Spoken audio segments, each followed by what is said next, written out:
Well, hello, everybody. My name is Dave, and I want to thank you for taking the time to engage with us online, whether you're watching us or you're listening to our podcast. So this fall, we're actually going to be doing some new and creative and special things for those of you who do watch online regularly, right? You're part of our online tribe. You don't show up to in-person services, and so you just need to stay tuned in the coming months, and you'll be hearing more about that. Now, here's the deal. There are different phrases, and there are different words that pop up in every generation, right? In different years and in different decades. There are words that we use that when you hear them decades later, it brings you back to a time and a place.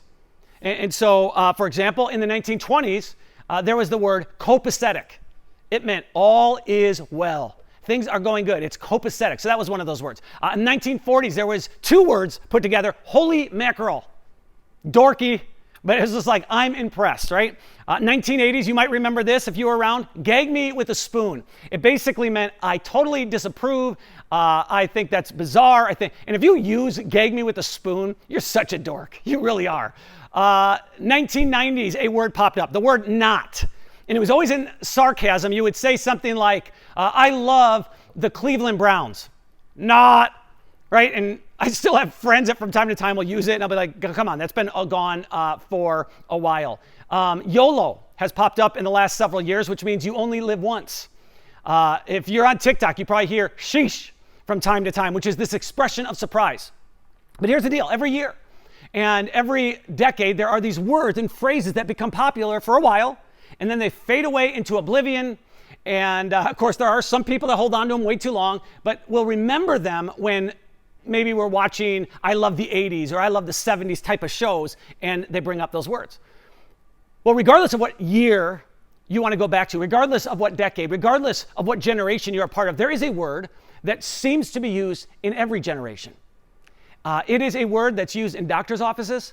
It's used in homes. It's used in places of work. It's used regularly in conversations. And it is the word overwhelmed.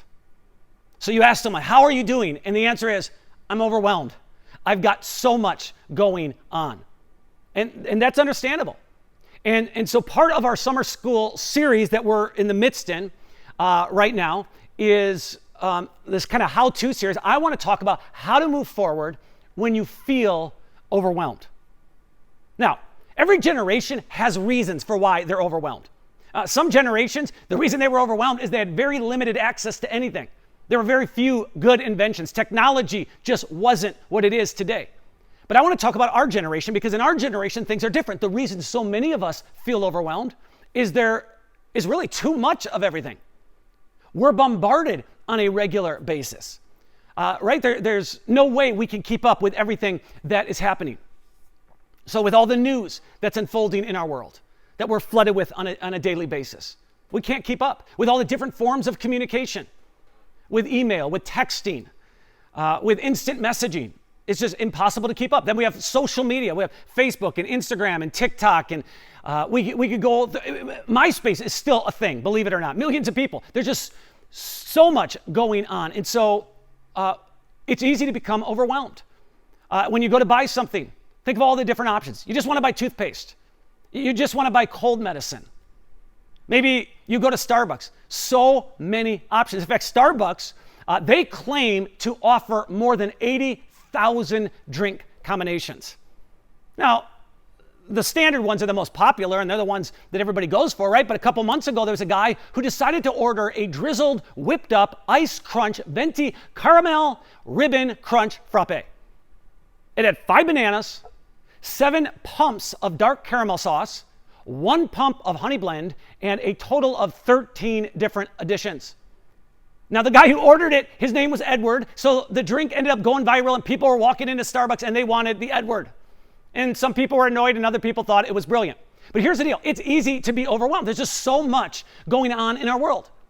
And most of the things that overwhelm us are not the trivial things like Starbucks drink and what brand of toothpaste do I need to buy. Most of the things that overwhelm us are things like loneliness or grief, or anger and resentment that's attached to things from our past, things that have happened to us. Financial pressures can be overwhelming. Career pressures. Matter of fact, Forbes just did an article on how 26% of workers right now in the United States are planning on switching jobs post-COVID. Like they're just done. marriage difficulties, parenting challenges, all of that is overwhelming. And I don't know what specifically it is today that's overwhelming you. I don't know what it is today that's got you stressed out and feeling like, man, it's hard to move on. And so I really hope that when I say what I'm about to say, you don't feel like I'm minimizing your specific situation, because that's not my goal. But here's the reality. Many of the problems that overwhelm us often come from a view of God that is just too small. It's the result of having a small view of God. Now, there are lots of people who believe in God. 31% of people on this planet say that they believe in the God of the Bible, and I'm one of those people. That doesn't shock you, right? Maybe you're one of those people, and that's why you're listening or you're watching.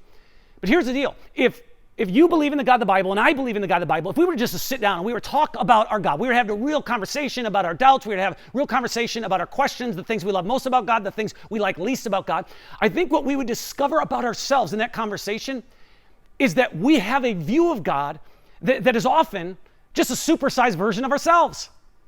That's why we love God so much, right? He's basically just slightly bigger and slightly smarter version of who I am. If God were voting, he'd vote the same way that I vote, because he aligns with me politically, right? He sees the world the same way I see it. If I refuse to forgive someone, my goodness, he would refuse to forgive because he knows the story. But you break it down, it's a God that's easy to manage and predict and control. It's a God that we can understand. It's a God that we can explain away. In the first century, the Apostle Paul writes to followers of Jesus, and he talks about how as human beings, there is something internal in us that senses there's a God. He says when we look at creation, when we see the mysteries of the universe, there's something in us that says out there, somewhere, there's something bigger than us. And then he says, but our tendency is to determine for ourselves what that God is like. And so Paul in this writing is talking about people who do this, and this would include us, right? He says they traded the truth about God for a lie. Now, I know we don't like to believe that we trade the truth of God for a lie, but we do this. Right? Instead of finding our identity in God, instead of finding our hope in God, which he's the ultimate source of hope, instead of finding purpose in God, what often happens as human beings is we try to find those things in other people or other things. And so whenever we take something that's good and we give it more attention or we give it more meaning than we should, right? Without meaning to, what's happening is we're turning it into an idol of sorts and we're worshiping it. And in our culture, we know we worship success, and we worship fame, and we worship money, and we worship people, we worship relationships because of the priority that we place on them. And so we trade the truth of God for a lie. But another way that we do that, and a very common way that we trade the truth of God for a lie, is that we take this big God, this God of power, this God of might, and we try to fit him into a box that's explainable, where we can know everything about him. And if someone has a question, well, this is why God does, and this is the way he does, or this is why he thinks the way he thinks.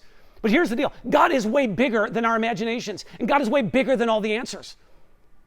And quite honestly, I don't think we really want a God that we can control, because that is not a God who is capable of sustaining our faith when we are overwhelmed. I love this quote that says, if God were small enough to be understood, he would not be big enough to be worshiped.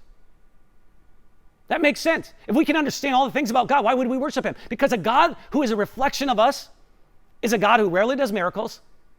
It's a God who almost never intervenes on behalf of people and in human affairs. It's a God who rarely answers prayers. And so why would we pray? I mean, he's just a little bit bigger than us. When our God is just a little bit bigger than us, it's easy to become overwhelmed in our circumstances. Because in our way of thinking, well, I know he's God, but these things are too complicated even for God to unravel. Our problems are way too big for God to fix.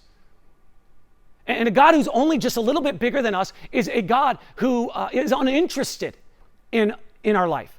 He's uninterested in our grief and uninterested in our financial struggles or our parenting struggles. Because in our way of thinking, our struggles are trivial compared to the real problems in this world. And so how can the infinite God of the universe, how can this all-powerful, all-knowing God be concerned with me, be concerned with what I'm going through? Now, the good news for all of us is this isn't anything new, right? 2,600 years ago, the Jewish people are experiencing a difficult time as a nation. They're in a time of turmoil, and the reason why is many of them, they've been taken from Jerusalem into captivity, and they've been marched to Babylon, which was 900 miles away. It was a journey that would take several months. And so here are the Jewish people, many of them living in exile. They're overwhelmed. They're defeated. They know that they're going to be in exile for a while, potentially several decades, which is what ended up happening. And of course, during that time, they feel like God has deserted them. They feel like God has let them down. And it's during this period of their history where a Jewish prophet, Isaiah, speaks up and he asks a couple of questions about God. He addresses the Jewish people. And here are the questions that Isaiah asked. He says, how can you say the Lord does not see your troubles? How can you say God ignores your rights? Have you ever felt like that? Like God is just ignoring you. He doesn't see you.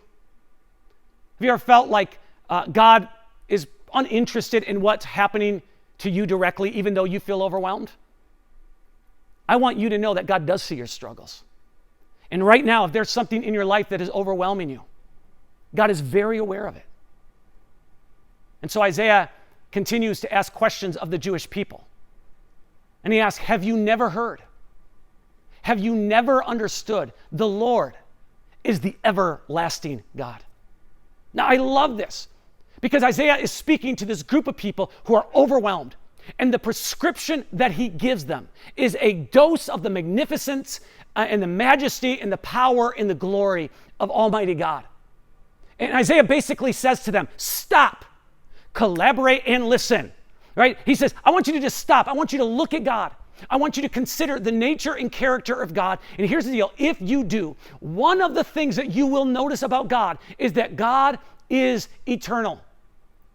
You will notice that God has a perspective that we cannot understand because he has existed throughout all of time. He has been there in all of history. He goes back in time farther than you can imagine, and he will extend his reign into infinity and beyond, right? He has no equal. It's the reason why earlier in the same chapter, chapter 40, Isaiah asks this question to the Jewish people. He says, to whom can you compare God? What image can you find to resemble him? Can he be compared to an idol formed in a mold, overlaid with gold and decorated with silver chains? I love this because he's speaking to people who have physical idols and they worship these things, but you don't have to have a physical idol to worship, right? Part of the reason I think we have a small view of God is because our framework and understanding of God is primarily shaped and viewed through the lens of our culture. So we may not have these idols that we worship, but even in our mind, our view of God is shaped. So in the town that Jesus grew up in, which is the town of Nazareth, there's a church there called the Church of the Annunciation. And inside this church, if you were ever to visit, there's artwork from all around the world. And there's many different depictions of Jesus and his mother Mary that hang on these walls. And what's interesting is that all of the different artwork, these different depictions, are really a reflection of the particular culture that gave the artwork and how they view Jesus. From the skin tone to the hair color to the clothing that they wear to just the artistic form. So there's artwork from China. And it reveals a mother and child from China, right? There's artwork from Chile. There's artwork from San Marino. And there's many of these different artworks. And here's the deal, pieces of art. But what happens is when we look at God through our culture and through the lens of our culture, we unintentionally create a God in our image. It's a reflection of us. So Jesus reflects, for me, the American culture, my upbringing, my beliefs, my politics, what I was told by mama, what I was taught by the pastor. And that's why for so many Americans, the view of Jesus is that he is a white man and he has blonde, maybe brown hair, and it's flowing and it's got product in it. And he's certainly a Republican, right? He carries a lammy on his shoulders. He loves you with everything in his being. He is love. But if you trespass on his property, be assured you're going to be shot, right? God cares about people all across this planet. We're all made in his image, but the United States is his favorite. So we can't escape this. At some point, we're just going to see Jesus. We're going to see God through the lens of our culture. And since we live in a very specific time period of history, it's almost impossible to imagine a God who lives outside time and space. But I want you to know that God not only has been living in the past and lives in the future, he lives right now in the present. And he knows your situation. He knows what overwhelms you. And so Isaiah asked the question to these people who are overwhelmed. He says, have you never heard? Have you never understood? The Lord is the everlasting God. And then he says, the creator of all the earth. God created a universe that is 93 billion light years in diameter. He created oceans that go down thousands and thousands of feet. He created mountains that are miles high. Recently, I brought my son Jaden on a trip to the Pacific Northwest. If you've never been there, it is one of the most beautiful places in the United States.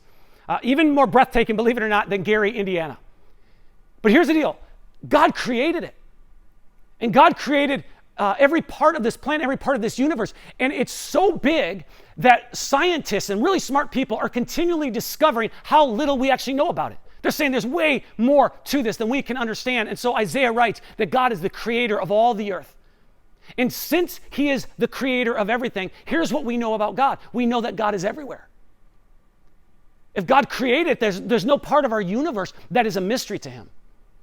Right? There's no part of this universe that is a boundary for him. He has no boundaries. There's no place that he goes where there's drop calls. Right? It's not like he's on Verizon or T-Mobile. There isn't anywhere that God does not exist. And so right now, in the midst of whatever it is that's overwhelming you, maybe it's your marriage, maybe it's a health issue, I want you to know God is there with you. He's everywhere. And so Isaiah asks, have you never heard?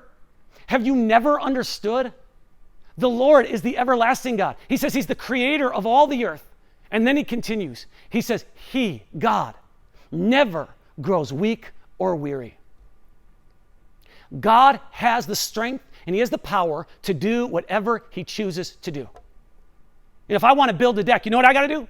I got to go down to Home Depot and I got to buy some supplies, right? And I better be doing well financially to be able to buy the lumber needed in today's world, right? But God doesn't go to Lowe's. He doesn't go to Menards when he wants to create a universe. And the reason why he doesn't have to do that is God is all powerful. When God wants to create, what does he do? He speaks things into existence. That's the power of his voice. When God chooses to heal, he doesn't have to work up a lot of energy. He just commands it to happen. When he wants to restore, he is able to speak it into being. And so Isaiah writes earlier in the same chapter, he says, look up into the heavens. Who created all the stars?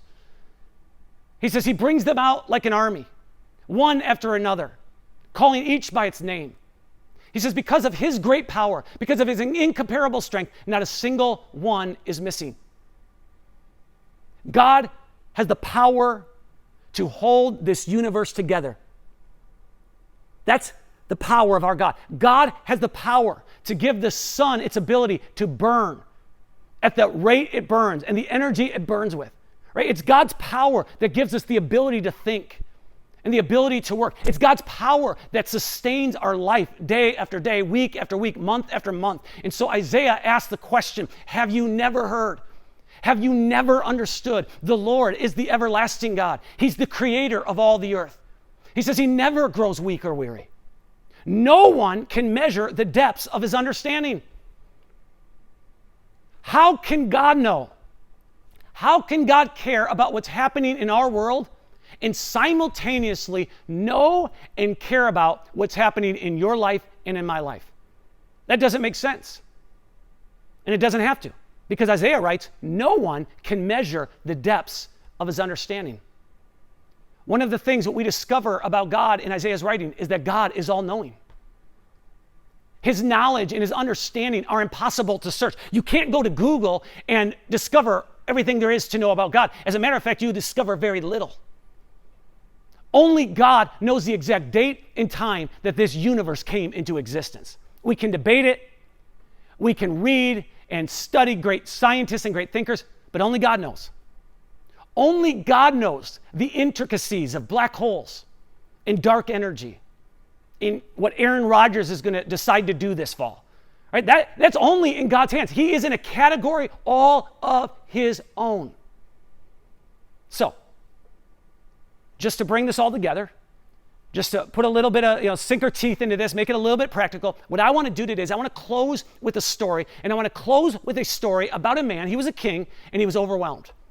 And the king's name was Jehoshaphat, right? Maybe if you've read his name before, you think it's Jehoshaphat. I'm guessing most of you don't even know who he is, but know this, he was a great guy, and he was the king. He was the leader of the nation of Judah, which was the southern part of Israel. And so this story starts out, good things have been happening in Judah, but as you know, because this is true of life, when good things happen for a while, eventually it's followed up with challenging times. Nobody goes through life with ease on everything and in every time period, right? Every season, right? Things change for life. And that's what happens in this story.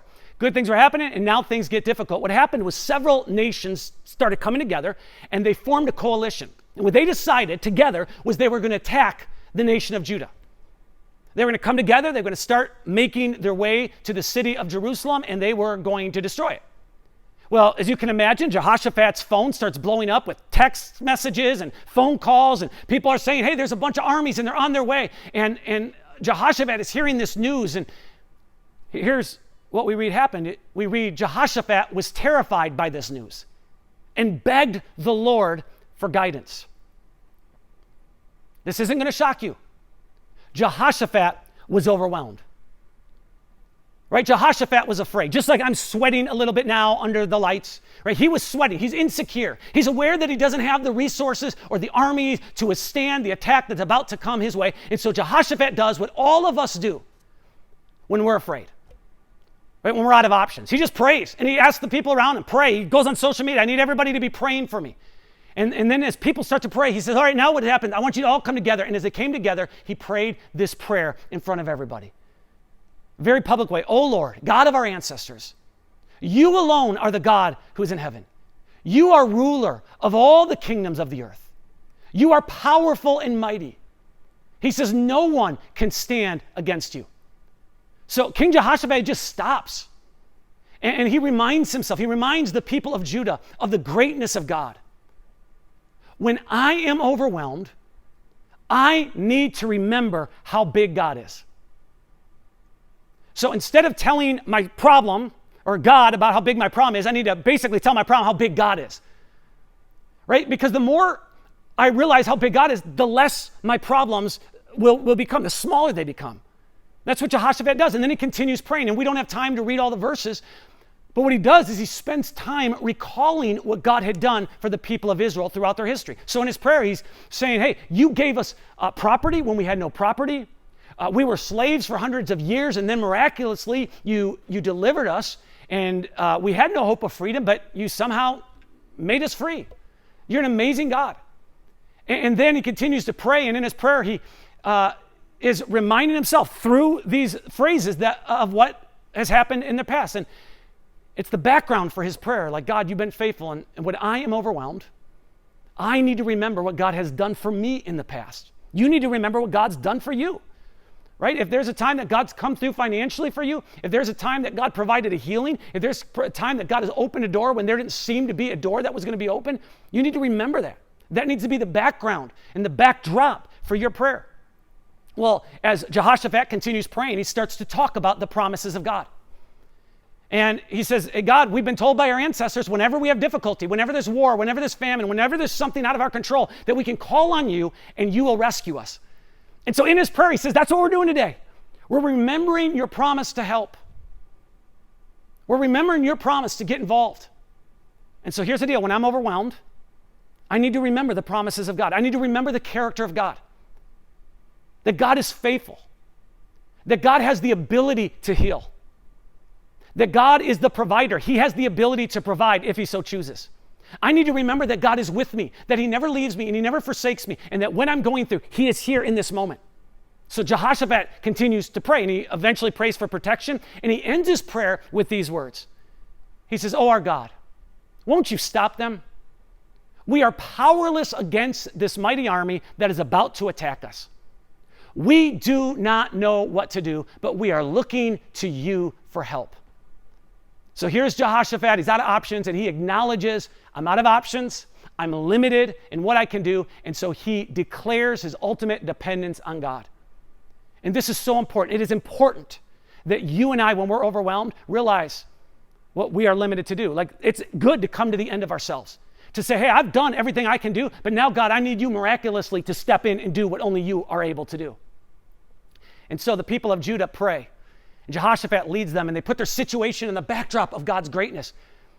And we don't have time to read the full story, but God does protect them, and God does deliver them from their enemies. And so if you want to know how to move forward when you're overwhelmed, there's really 4 things that I think we need to keep front and center. Number 1 is just to remember how big God is.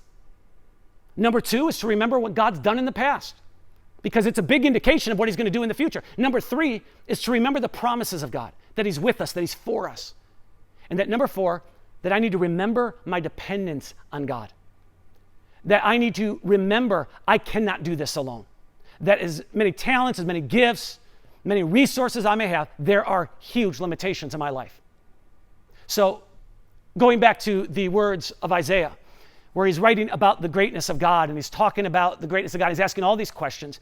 He comes to the end of his writing, and he says, hey, there are lots of people that they get exhausted, and they're overwhelmed, and they come to the end of themselves. He said, even those who are young, they don't have the energy to keep pushing on. And then he closes with these words. He says, but those who wait for the Lord's help find renewed strength.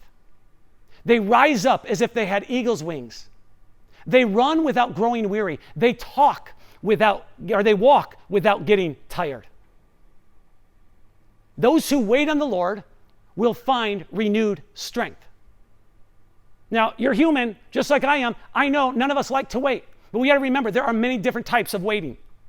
When you're waiting at the doctor's office and it's taken a while, right? When you're waiting in your car for a family member who's just not coming out of the house, that's a waiting that frustrates us because we feel like we become impatient because we feel like someone's being rude, right? That's one type of waiting.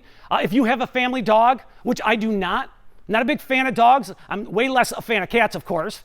But here's the deal. Many people talk about how their dog will wait at the end of the day for them to return, and it's like the sad type of waiting. When you're waiting on your stimulus check, right? You're excited because you're getting some money that you gave the government. Now they're just giving you a little bit back. This week, my wife and I, we celebrated 25 years of marital bliss. But here's the deal. During the time that we were dating, during the time we were engaged, there was a lot of waiting, a lot of anticipation. What were we waiting for? To build a life together, to have long, meaningful conversations, to have some adult nap time. We were waiting. Well, when Isaiah writes about waiting on the Lord, it's a different type of waiting. It is a hopeful waiting. It's a waiting that involves looking away from ourselves and our troubles and looking to God. And not just looking, but expecting and trusting and believing. And taking a long, hard look at who God is, looking at his unchanging character and his being and his promises and his love and what he is capable of doing. And when we do that, what we discover is that God is in a category all of his own. He has no equal. And knowing that begins to bring strength and energy. And it's not a strength in ourselves, right? But it's a strength in God. It's a strength in the sovereign, all-powerful, all-wise, all-sustaining, never-tiring God. And it's a strength not only in God who created us, but a strength in a God who sustains us. And so if you're overwhelmed today, my prayer is that you, in your mind and heart, will have a bigger picture of God, and it will get you through this season. I'd love to pray for you right now. Would you join me? Our Heavenly Father, we thank you that you are a big God and a great God and a powerful God and an all-knowing God. You are aware of our situation. You see what we're going through. And I pray for my friends individually as they have each unique situations that are overwhelming them.